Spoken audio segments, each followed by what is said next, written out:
Police, fire service, medical team এবং air traffic control সহ সকল বাহিনীকে রানওয়ের কাছে অবস্থান নিতে বলা হয়, যাতে যে কোনো খারাপ সিচুয়েশনের মোকাবেলা করতে পারে। এমনকি চায়নার এয়ারফোর্স থেকে প্লেনটিকে সাহায্য করার জন্য 4টি ফাইটার জেট পাঠানো হয় এবং আকাশে অন্যান্য যে সকল প্লেনগুলো রয়েছে সেগুলো থেকে সিচুয়ান 8633 এর সাথে যোগাযোগের চেষ্টা করা হয়, কিন্তু প্লেনটি থেকে কোনো ধরনের রেসপন্স আসে না। যাই হোক, অন্যদিকে ককপিটের দরজা খুলে যাওয়ায় থার্ড ক্যাপ্টেন লিয়াং কোনো মতে ভিতরে প্রবেশ করে ককপিটের দরজা বন্ধ করে দেয়, ফলে প্লেনের ভিতরে বাতাসের চাপ কমে যায়, কিন্তু প্লেন প্রচন্ড ঝাঁকাঝাঁকি করতে থাকে।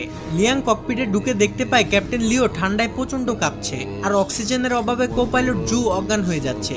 লিয়াং তখন ককপিটে থাকা অক্সিজেন মাস্ক বের করে ক্যাপ্টেনদের পরিয়ে দেয় এবং সে নিজেও পরে নেয়। এরপর লিয়াং কন্ট্রোল রুমের সাথে যোগাযোগ করার চেষ্টা করে, কিন্তু সে বুঝে যায় রেডিও কানেকশন বিচ্ছিন্ন হয়ে গিয়েছে। লিয়াং কোনো মতে প্লেনটিকে নিচে নামানোর চেষ্টা করে, কিন্তু তাদের ভাগ্য এতটাই খারাপ ছিল যে তারা যদি প্লেনটিকে নিচে নামায় তাহলে প্লেন ক্র্যাশ হওয়ার সম্ভাবনা রয়েছে, কারণ তাদের প্লেন তখন তিব্বতের উপর দিয়ে যাচ্ছিল। আর আমরা সকলেই জানি তিব্বতে মাউন্ট এভারেস্ট সহ ছোট বড় অনেক হিমালয় রয়েছে, যেখানে কোনো প্লেনকে সর্বোচ্চ 32 থেকে 34,000 ফিট উপর দিয়ে ফ্লাই করতে হয়। এদিকে প্লেনের ভিতরে অক্সিজেন ফুরিয়ে যেতে থাকে, তাই পর্যাপ্ত অক্সিজেন পেতে হলে প্লেনটিকে আরো 3000 ফিট নিচে নামাতে হবে, কিন্তু হিমালয়ের জন্য সেটা সম্ভব ছিল না। এছাড়া সামনে বিশাল ঝড়ের কারণে কিছুই দেখা যাবে না। এটা যেন ক্যাপ্টেনদের কাছে সুইসাইড করার মতো। একদিকে অক্সিজেনের ঘাটতি, অন্যদিকে প্লেন ক্র্যাশের ভয়, তার উপরে আবার আকাশকে ঢেকে রাখা ভয়ানক ঝড়। অন্যদিকে কেবিন ক্রুদের ম্যানেজার নান সকলকে জানিয়ে দেয় তারা ককপিটের প্রেসার হারিয়ে ফেলেছে, তাই সকলকে শক্ত করে সিট বেল্ট পরে থাকার জন্য অনুরোধ করে।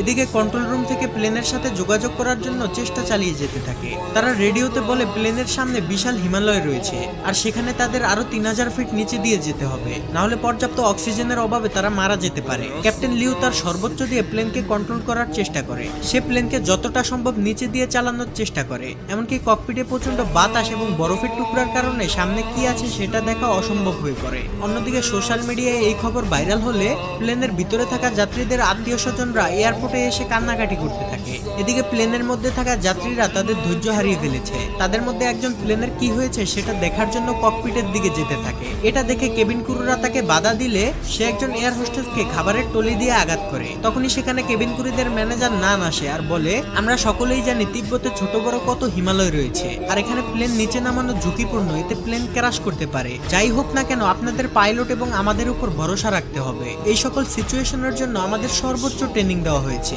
তাই আপনারা যদি এভাবে বিশৃঙ্খল করেন তাহলে আপনারা নিজেদের মৃত্যু নিজেরাই ডেকে আনবেন। নানের কথা শুনে যাত্রীরা কিছুটা শান্ত হলেও তারা প্রচন্ড ভয় পেতে থাকে। এদিকে ককপিটের মধ্যে লিয়াং যতটা সম্ভব লিউকে গরম রাখার চেষ্টা করে, আর লিউ জ্বরের মধ্যে দিয়ে সর্বোচ্চ চেষ্টা করে প্লেনটিকে সামনের দিকে এগিয়ে নিয়ে যেতে থাকে। অন্যদিকে লিউর স্ত্রী তাদের মেয়ের